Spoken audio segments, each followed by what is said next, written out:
Hi, everyone. I wanted to remind you of a must read. This is a book that you have to have on your bookshelf. It is called The Necktie and the Jaguar by Carl Greer. He is able to help you make important decisions, give you some guidance on which path to take, and you get to learn how he tapped into the wisdom and power of the unseen worlds for guidance and inspiration. I had the opportunity to interview him, and he was a lovely guest on the Path 11 podcast, episode 343. Check it out. Listen to the podcast. Go buy the book. Again, it's The Necktie and the Jaguar by Carl Greer. To find out more information, go to his website, carlgreer.com. That's spelled CarlGreer.com. Today's podcast episode is sponsored by the Reconnective Healing Global Community. I don't know if you guys remember, but back in 2020, we released an episode with Dr. Eric Pearl and Jillian Fleer about Reconnective Healing. He was a chiropractor who was working in his practice in Los Angeles, and his patients started to report that they were having these healings just with his hands being near them without him actually touching them. So he went on to research and try to find out what this universal wisdom was behind what was happening, and he developed the Reconnective Healing process. Their website is thereconnection.com, and they are offering an online level 1 class called The Portal to awaken your own healing ability and to learn how to do this. There's over 8 hours of interactive content where you will learn to interact with energy, light, and information to experience lasting knowingness, peace, and love without limitations. They gave us a coupon code to give to all of our listeners. It is Path2Portal. We're going to put that in the show notes, and that's 25% off of the Portal online level 1 course. I hope you guys enjoy. Let me know if you take it. Send me an email. Would love to know how the course works for you. Hi, and thanks for tuning in to the Path 11 podcast. I am your host, April Hanna. At the Path 11 podcast, we are here trying to deliver leading-edge research on consciousness, healing, and metaphysics. And just like you, we are trying to answer the big questions about life. Who are we? Why are we here? And what is our purpose? We hope by listening to our podcast, it will make each day you live on Earth a little easier to understand. And now for today's podcast. Well, hello, everyone, and welcome to today's podcast. I'd like you to ponder 2 questions. Why do you exist, and how do you think you should behave? These are 2 questions that we are going to discuss today with my guest, Geoffrey Moore. You might know him from the book, Crossing the Chasm, which has sold more than 1 million copies, but he's written a new book, and it's called The Infinite Staircase. It's a bold new book that combines science and philosophy to answer 2 fundamental questions for humanity: the metaphysical, where do I fit in the grand scheme of things? And the ethical, how should I behave? Now, Geoffrey has a much longer bio that we are going to put into the show notes. He has done magnificent things in the world, but that might take me about 15 minutes to read. So if you'd like to learn a little bit more, we're going to learn a little bit more about his history, but we are definitely going to put the longer bio in the show notes for you to read about his background. So Geoffrey, welcome to the Path 11 podcast. Well, thank you. It's a delight to be here, April.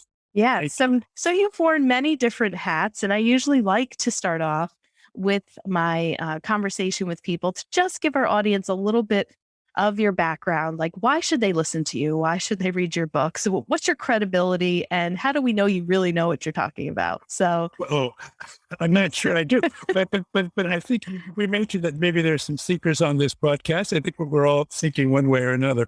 My search I actually started off as an English major. I became an English professor, and literature has always been central to my understanding of the world. And in fact, it's going to show up in the book that you just mentioned, The Infinite Staircase.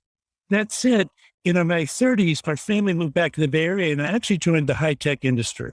And for the last 30, 40 years, I've been working in that industry, essentially telling the story of that industry, right? As a marketing professional, and then increasingly as a strategist, an investor.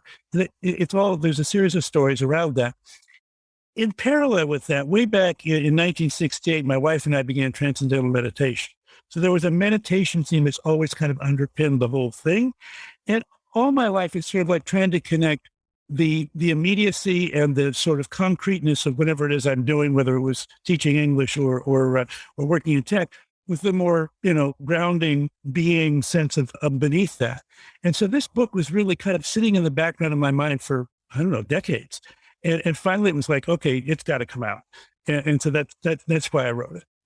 Yeah. So I'd like to talk a little bit more about your experience with a transcendental meditation, because I just feel like that seems to be a place where many people have started, or if they haven't, when they hear about it, they're like, oh, maybe I should check that out. So I know that you've had many years of doing that, which I'm sure led into, like you said, this book and you trying to answer some of these questions for yourself, like, why do you exist and how do you think you should behave?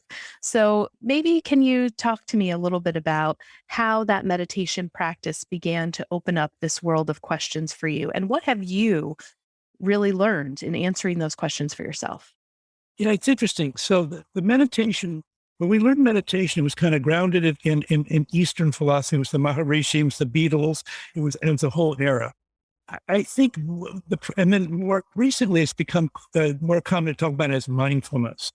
But the key idea of both of them is you just want to let your awareness go inward and kind of release the stress of whatever it is that's kind of keeping your mind out in the world, and just find that grounding inner center. And as you do that, it initially, when you first start, it's pretty bumpy because there's a lot of stress to release, right? But if you keep doing it and keep doing it, keep doing it, the stress kind of melts away and melts away and melts away. And it just creates a sense of kind of well-being. And if you wake up in the morning with a sense of well-being, it's going to be a better day. You're going to be a better person. And bringing that energy into the world is kind of, you realize, well, okay, that's my job. My job is to bring that energy and service to the world. And then what your actual job is whatever the world deals you, right? And so, and in my case, it's dealt several hands, but I think I've always played those hands increasingly from a position of saying, I want to act out the well-being that's inside of me. Mm-hmm.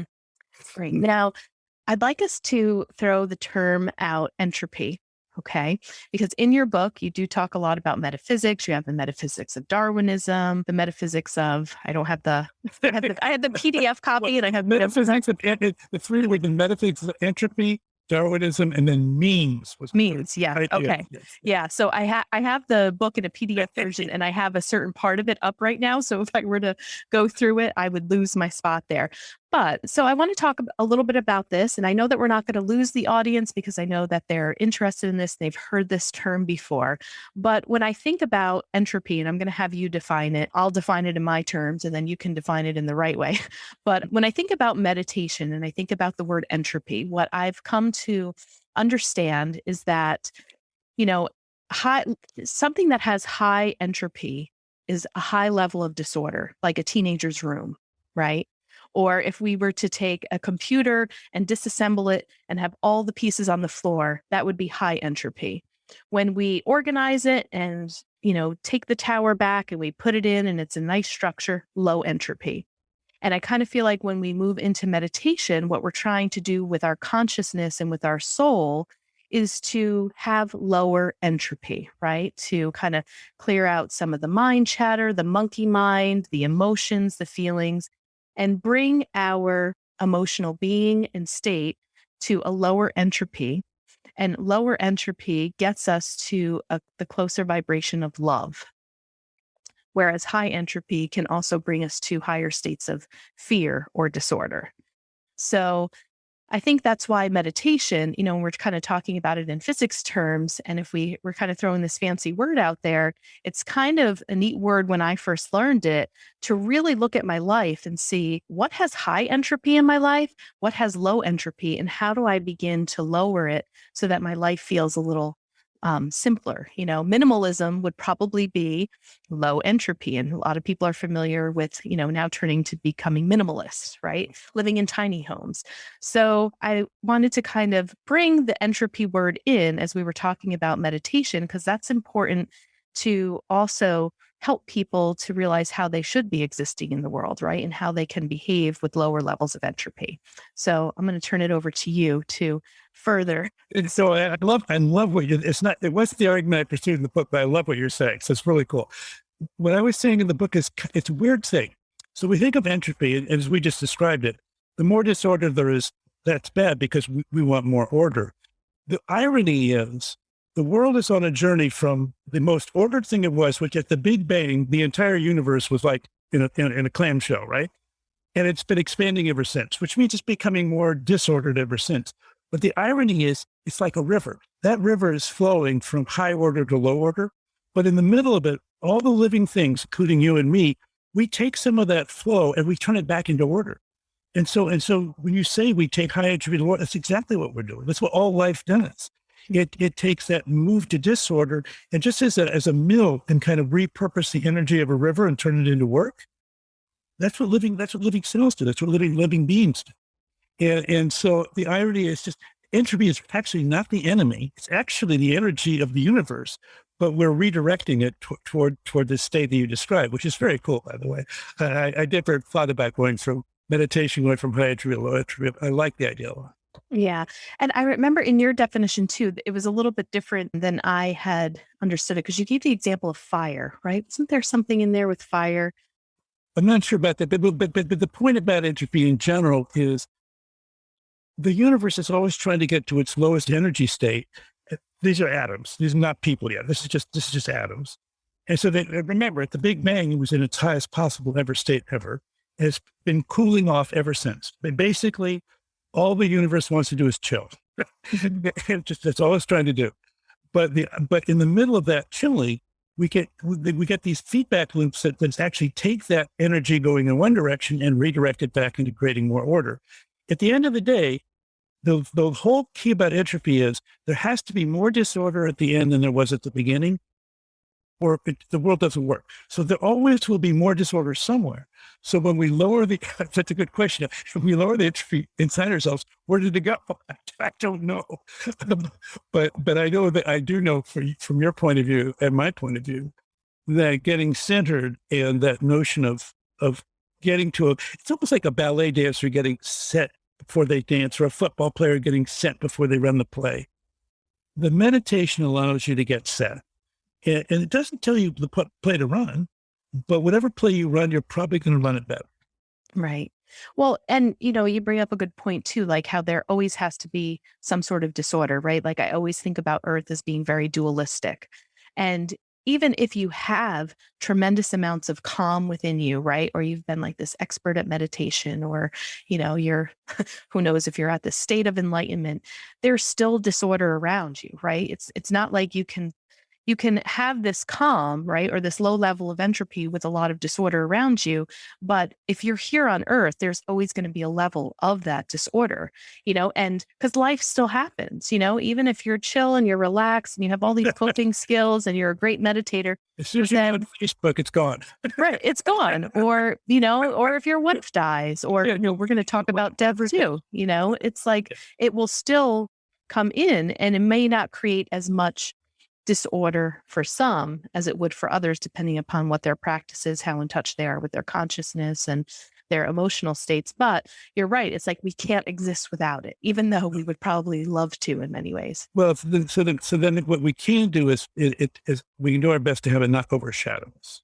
Right. So that we can be living in the world. And by the way, the world challenges us in ways that makes us better. I mean, it pulls us out of ourselves. And so that is life, right? I mean, that's just the deal. And so I think it is not permanent, as the last chapter of the book is about being mortal. It's not permanent. So it's a game played with time limits. And so, by the way, I'm kind of in the fourth quarter, just to give you a sense of my demographic. So I'm aware of it, but I'm still on the field and it's like, I want to play this game. But I think when you play it within that mortality framework, you think about, okay, so what do I want to do? And at some point you realize, I don't want to waste time. I may not, whatever I do may or may not work, but what I don't want to do is just waste it. And so I think that sense of trying to say, okay, so where do I fit in and what should I be doing? And every one of us answers that question differently. But not to ask the question might be a mistake. Yeah. Absolutely. And in your book, you kind of have a model of 12 different stairs, right? The infinite staircase here. And at each stair, you kind of talk about a different topic. And so before we had started the show, you had said maybe the three most important stairs that we can talk about on the podcast, because we don't have a ton of time, would be stair 9, which is the narrative. And then we're going to talk about being and being mortal. So can you just give a quick overview of why you kind of broke your book down into these 12 different staircases, which 12 is interesting too. Actually, it was 11. To be fair, That's it was 11? It was 11. Okay, 11. But three groups of three. So to be fair, yeah, the staircase is just saying, look, maybe the question was, how do you get from atoms to ethics? I mean, without a break. I mean, in other words, you could insert a break anytime you wanted, but if you weren't going to have a break, how would you get from atoms to ethics? So the first part is the physics. So it's physics and then chemistry and then biology. And by the end of that first set of stairs, you've got bacteria. You're on Earth and there's like 2 billion years of single cell bacteria. And that's as far as we've got. The next set of stairs says, okay, how do you get from bacteria to people? Okay, and that's the Darwinian, that's evolution. Okay, how do you do that? Consciousness comes in the middle. Long before people, the things are conscious. And I make the claim even that values and culture appear in mammals before they appear in mankind. Because mammals nurture their young, that value of kindness and kind of character nurturing, which you sometimes think is very spiritual and above. I claim it comes from below. It's the one thing we have in common with our dogs. We were nurtured at birth, and we wouldn't be here if we hadn't have been. So there's a common experience, I think, that underlies that's actually very important. But then we get to the third set of stairs, which is when language comes in, and memes is just a fancy word for ideas. But that's where it becomes language. But even birds and whales and things have language. We're not. But then you get the next step, which is, I call it narratives, but it's just stories, storytelling. And that's the one we go, okay, there's no other being on the planet that tells stories. And by the way, my claim, and this is partially because I'm a literature major, careful, I think everything is stories. I think my biography is a story. I think your biography is a story. I think politics are about stories. I think religions are grounded in stories. It's certainly venture capital investments are grounded in stories. I mean, my whole family's grounded in stories. Every day, Marie and I tell stories to each other. How was your day today? Let me tell you a story about my day. So and then there's a story called Geoffrey's Life. And how do I want that story to come out? And so I think narratives. And then if you look at the kind of the chaos going on in our political lives right now, it's these rival storytellers screaming at each other. But they care about their stories so deeply that frankly, they will act, I think, very badly, but they're acting very badly because they are so passionate about their stories. Their stories have grabbed onto them. And frankly, I think the stories are running them more than they're running the stories, which I think from a mental health point of view, you want a balance. You want both. You don't want to have either one take over the other. So that's why I think narratives are important. Yeah. And you're right. I mean, everything's a story. And from a mental health perspective too, sometimes I try to work with clients to let go of their old stories, right? And this kind of goes into parts of the book that you talked about with the ego and how we're honoring the ego and not necessarily trying to fight the ego off, but, kind of understand it. But a lot of times we can hang on to the ego identification of these stories and how it made us, and a lot of us will say, gosh, I've been through so much, but I wouldn't change it because it made me who I was. But then we kind of don't even know who we are without the story. Like, what if you begin to unravel the story? Then who am I if I don't have this identity? And that can be a little scary. Well, I think at some point the question is, how much can I take responsibility for shaping my story going forward? I know I'm a character in this play. To what degree can I be an author?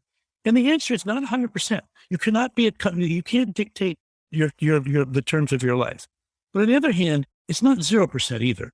And so part of mental health, I think, is taking first of all, I think you have to come from a place of peace. Now, it's very hard to rewrite your story from a place of anger and anxiety and frustration and fear. So I do think it's important to get centered first. But then I think the idea is, because when you're centered, I think you see more options. And as soon as you see options, then the question is, okay, what story do you want to try to make come true? Who do you respect? Who do you look out into the world and say, I would like to be like that person? Okay, well then how would you rewrite your story that way? And I think just realizing at some point, do I have the freedom? How much freedom do I have to write my own story? And the answer is not 100%, but it's not zero. And then am I then living up to the limits of my freedom? As opposed to, I said earlier, I don't want to waste time. Waste time for me is when I don't live up to the limits of my freedom. I'm just coasting. And by the way, there are times in life where coasting sounds just fine, but at some point you want to go, yeah, but I don't want to coast my way off of the planet without going, did anything actually happen? Yeah. So, yeah.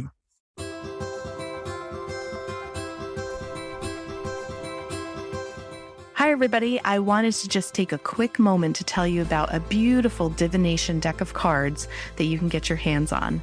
My friend, Molly Mandelberg, spent 2 years traveling the world while writing and illustrating the Wild Hearts Rise Up Oracle deck. This inspired pep talk deck has some serious magic inside. Pulling a card a day from this deck will encourage you to bring your dreams to life, to allow that idea tapping you on the shoulder to finally manifest into physical reality. It's sassy, insightful, and potent. The link to check it out is in the show notes of this episode. Just click on there. It's going to bring you right to the Oracle deck. And again, it's Wild Hearts Rise Up Oracle deck.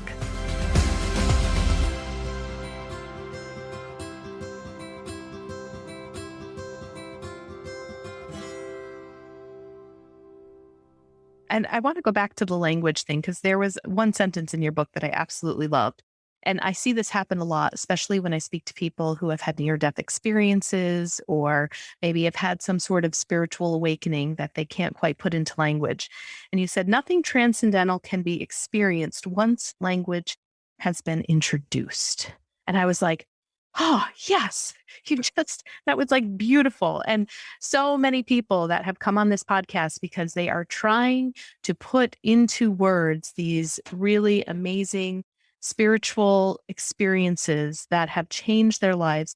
And the one thing they always say is, there's no language to describe what I'm trying to get across, So when you were kind of talking about us as like, we have the stories and we have a language, and yes, other animals do have a language, but we have the spoken word, I guess you could say. I just absolutely love that. I know I kind of like am going a little bit off topic a little bit here, but I wanted to bring it back to language because when we think about these transcendental experiences that we have, it really can be so frustrating, right? That we can't even put the words to it. We can't find the words. People will say there's no words in the human language to express the love that I felt when I entered into this other realm, and met God or met the creator. Well, by the way, you're 9 months old and you met your mom, who, by the way, was better than God. I mean, when you're 9 months old, your mom's like, so the point, I think one of the reasons we say this is we think that language should be able to control the spiritual experience. But in the staircase, my claim was we're conscious first. Now, like if you look at a baby is conscious, but they don't have language, right? We know that, right? And deer don't have language and dogs don't have language. They're conscious and they have values. So they like, you watch a little baby trying to make their mom smile or back and forth or with their dad, but I think the spiritual experience starts there, which is before we have language. I think if you think about it, I mean, all the romantic poets used to say, babies were transcendental before they learned language. Trailing clouds of glory, I think, was the phrase that Wordsworth used in a poem once about babies. But the point is, I think those experiences are so fundamental, they're prior to language. And the reason language can't capture them is language comes later in the game. It's more analytical, it's more divisive, it divides the world up into subject and object, me and them. All those things are great, we need them. But the spiritual experience is prior to that. It's like, no, that before there was me and them, there was just us, just there. And if you look at babies, or I think you look at deer, if we have deer that walk through our yard, and I think, I want to be one of those deer because they're a little scared. But frankly, they just look like, I'm here and this is kind of working for me. And so and they have no language to express that. And when you start talking about it with words, then I do think you bring your analytical facility in. By the way, analysis is another stair in the staircase. It's an important stair, but it's a later stair. And nobody ever got united on analytics. Analytics divides us. It doesn't, and it criticizes. It should criticize, but it doesn't unite. So I think that I would call it pre-linguistic. And so the irony is that experience is closer to our identity than languages, which is weird because most of our identity is grounded in language. I mean, Mm-hmm. including the word Geoffrey and April. Those are very important words to you and me, right? but they're words. Mhm. Yeah, so Yeah, and I would agree with you, like going back to the baby too, like the baby and the mother, the baby and the parents, or even ourselves with our animals. It's communication in thought form, right? Which a lot of times I hear that too. Like if we're in dreams, there's no language in dreams, but it's more communication in thought form.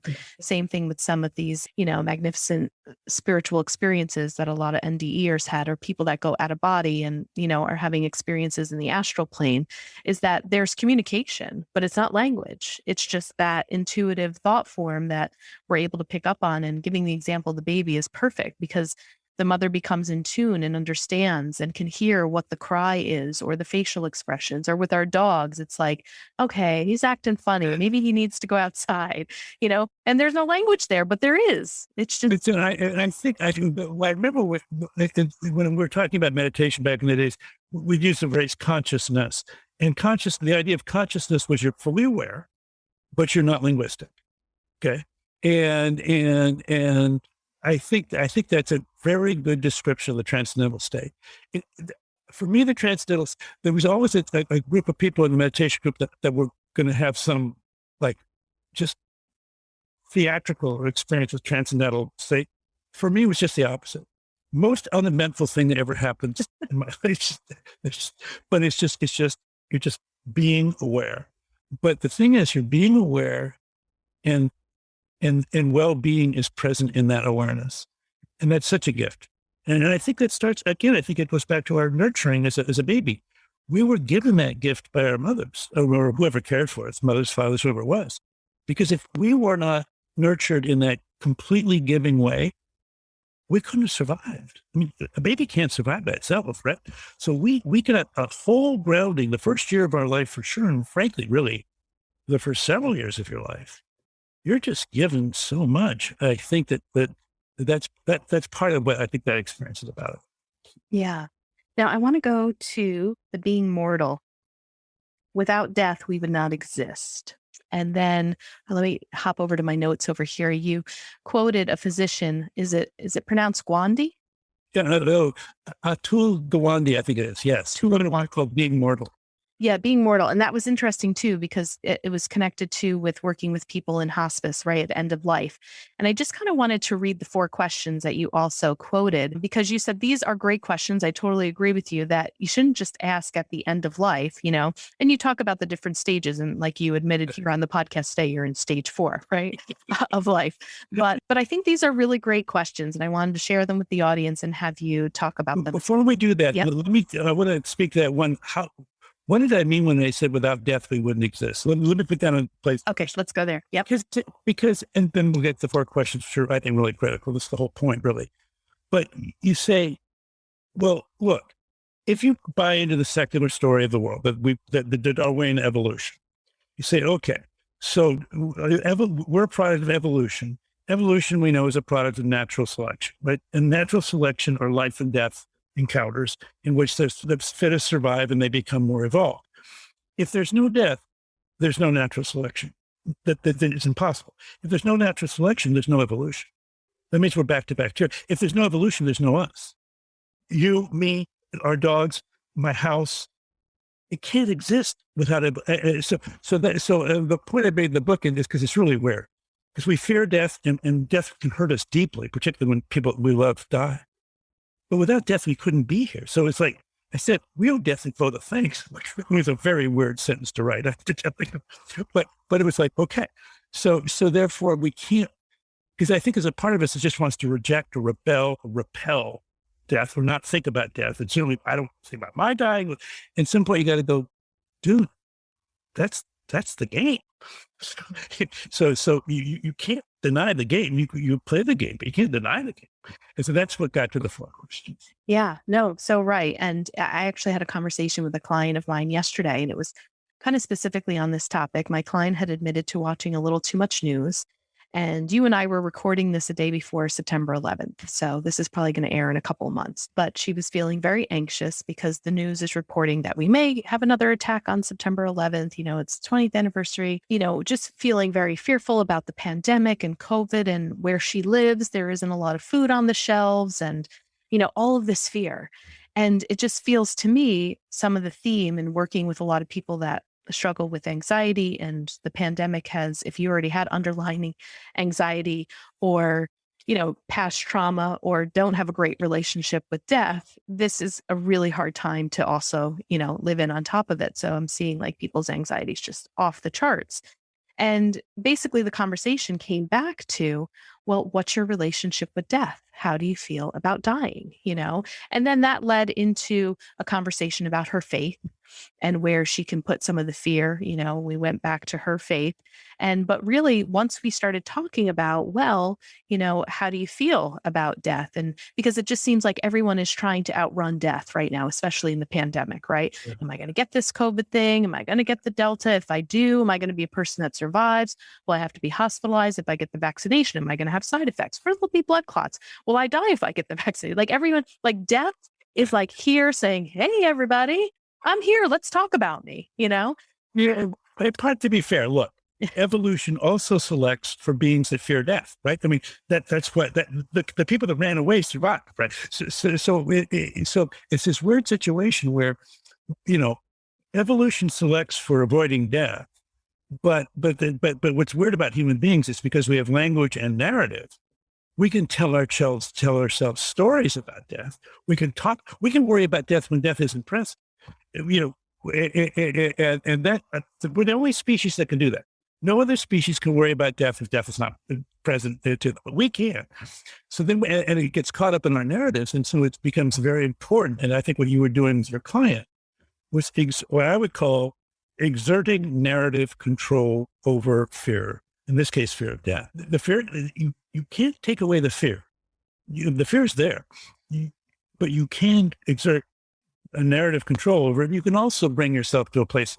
There is a thing about meditation where you get to a point where it's like being, and you think, I think being might be beyond death. If this is where I'm trying to be as secular as I can, but there's a part of me that goes, being feels like it's even beyond death. But I'm going to play the game as if no, it's just death. But anyway, back to those. We should probably get back to those 4 questions because I think that leads to how you deal with them. Sorry. Yeah. So these 4 questions, and I'd like people, if they're listening, write them down. These are really good journaling questions, things to maybe talk to your partners about, your children about, yourself as well. The first question is: do you understand what's happening to you and what your options are?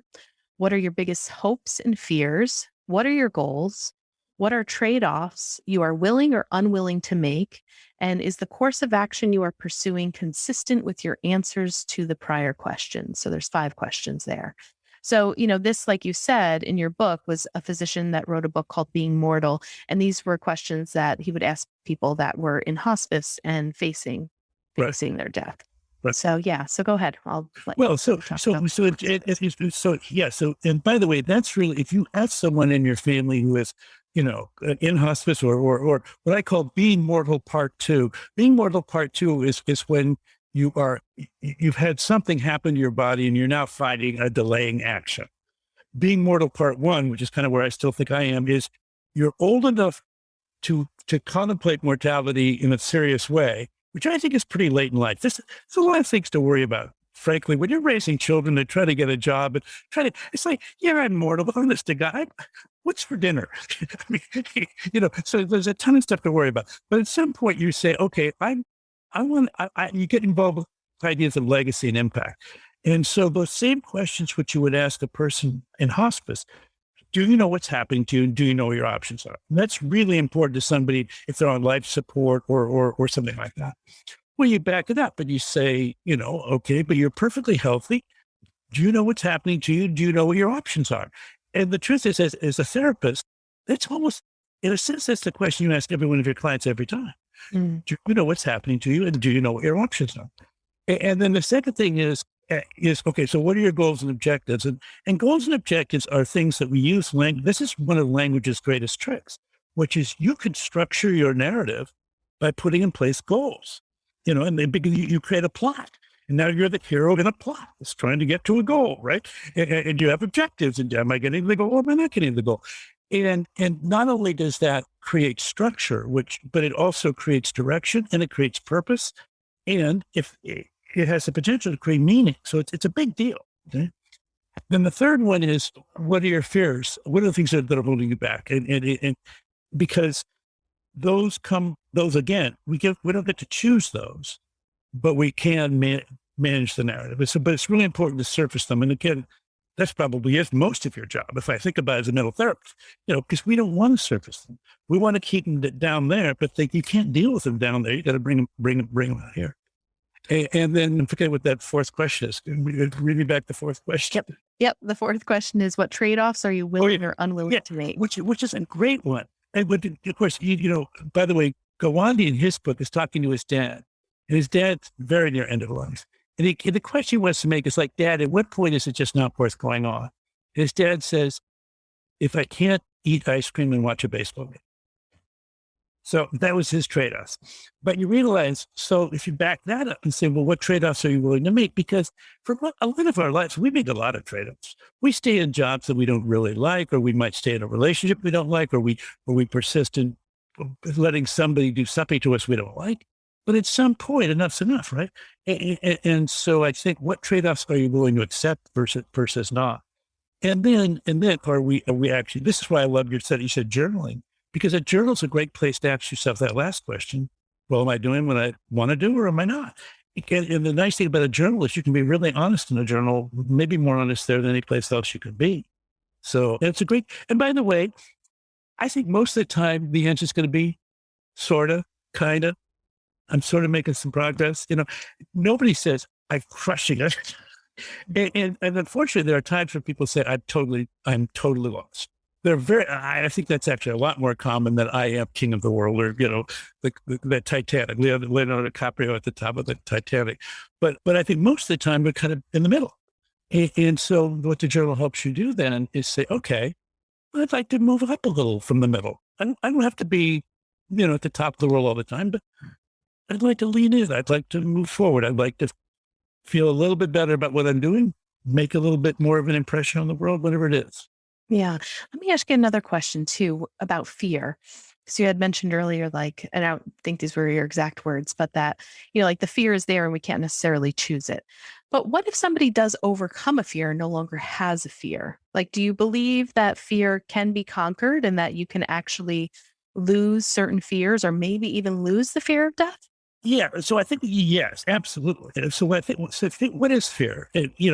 First of all, biochemically, there's a chemistry of fear. It's in your body.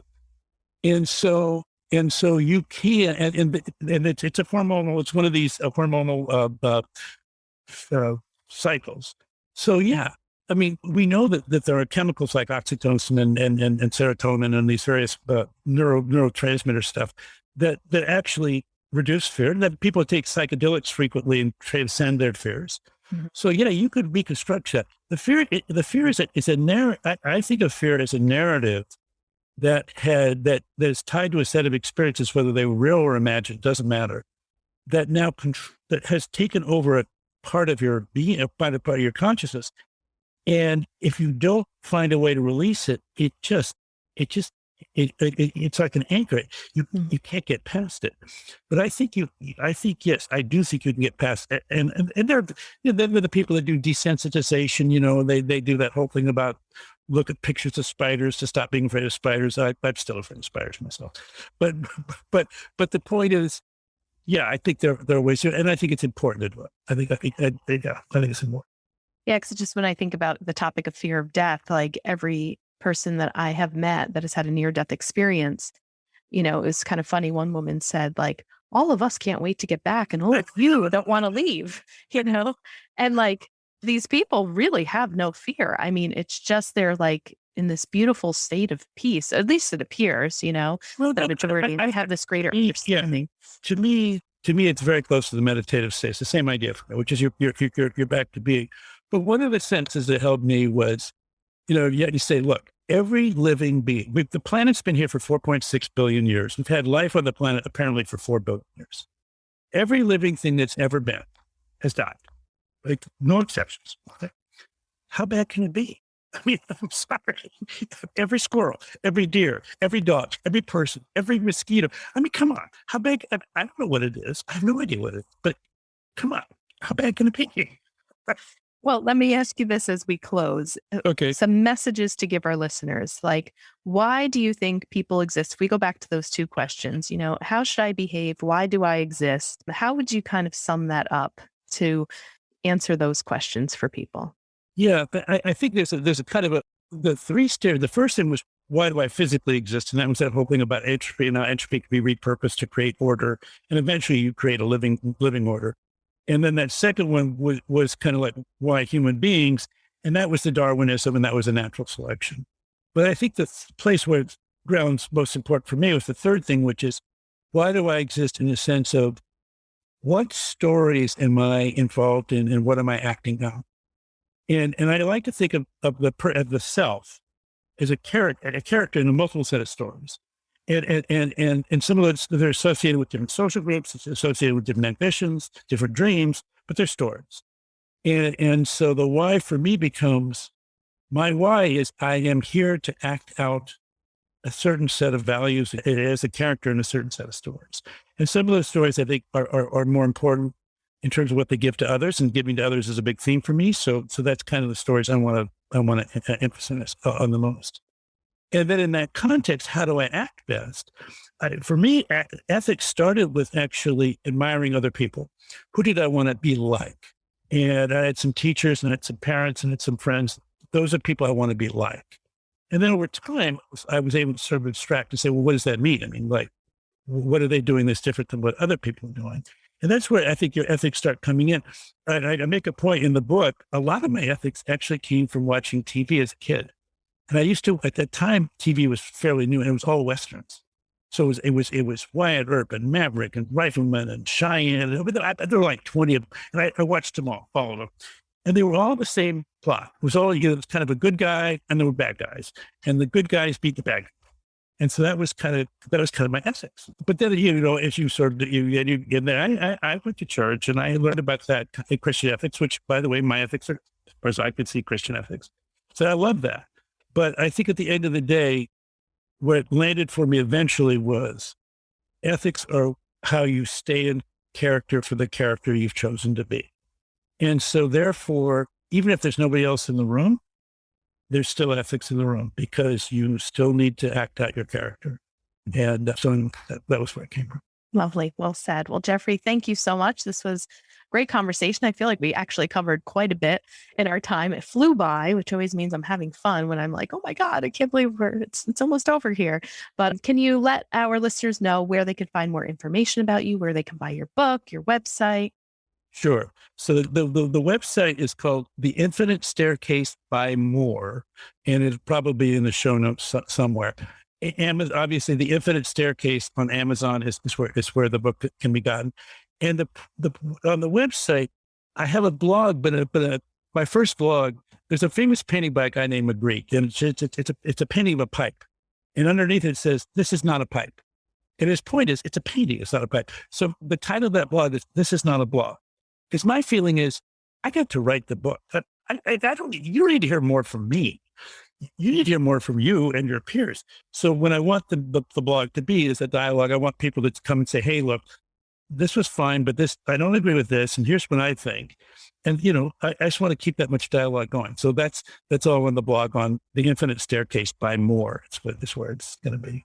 Excellent. Well, thank you so much. It was a pleasure meeting you, speaking with you. We'll put all that information in the show notes. And just remember, people, when authors have their books out on Amazon, reviews really, really help them. So if you read the book, if you can give Geoffrey a nice review, that would be very helpful as well. And remember, if you'd actually like to watch this conversation instead of just listen to it, you can watch it for free on our network, path11tv.com. You can also subscribe or get a free trial if you're a visual person and you actually like to see who I'm talking to. So you can head on over to path11tv.com. All right, everyone. Well, until next time, I hope you are all doing well, continuing on your spiritual path, and we will bring another guest back to you soon. Take care, everyone.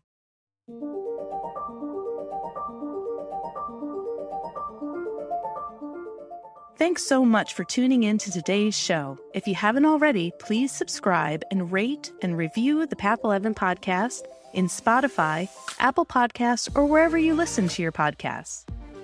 Also, this podcast is made possible by our sponsor, Path 11 TV. Visit path11tv.com to start a 7-day free trial and start streaming over 100 hours of exclusive video content on consciousness, healing, and life after death. That's path11tv.com, and be sure to use coupon code PODCAST30 to take 30% off your annual membership. Start satisfying your spiritual curiosity with a membership to Path11 TV today. Bye for now.